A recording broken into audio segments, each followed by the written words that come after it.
You look at the location, it's out in the middle of the Pacific, a tropical paradise almost. The guests that come here, they've been dreaming of coming to surfing cloudbreak or restaurants, and a lot of the people, they're getting the best waves of their life, or they're surfing a place that they've only dreamed of surfing. This week we've had probably some of the best cloudbreak you could get. I'm Peter Jolly Wilson. I'm a surf photographer and travel around the world photographing the ASP World Tour and the free surfing that goes on. My first experience with cloudbreak goes all the way back to about 1990, and that was my first experience with Namotu too. It was just a little sand island really, with one tree and a little bit of foliage and a grass hut. Nobody lived here, and this whole resort wasn't here.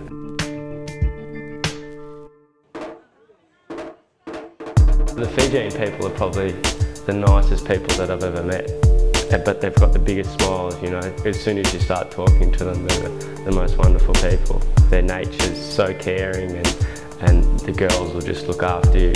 If you're nice to them, they'll be so nice to you. Because it is such a small group here on the island, you get to know people really well. It doesn't feel like it's hard to get away from people because there aren't very many people here. I feel like we've done a good job of kind of going off and doing our own little thing and then coming back to the group. We also, whenever we want, we can just go down to the Wagga bar and grab some stand-up paddles and go for a paddle, grab a kayak, go for a kayak, and just be by ourselves.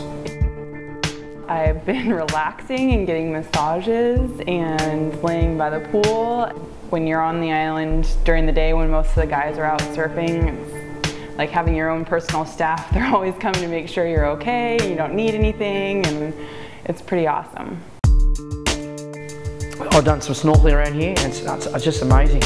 You see the coral and these fish, the colour of the fish. Went right around, it was just fish everywhere you go, it's just fish. People come from everywhere to our little island here. Just walk out the front, throw the flippers on, the snorkel, straight out. My name's Miles.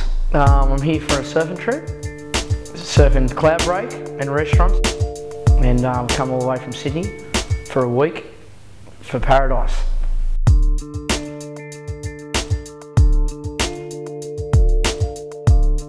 This week we've had restaurants, a very good user-friendly size. It moves around a little bit, and it's really tide dependent, and I guess it doesn't get as much wave activity as say cloudbreak, so the reef is alive and very, very sharp. But restaurants can be this barrel that runs forever too.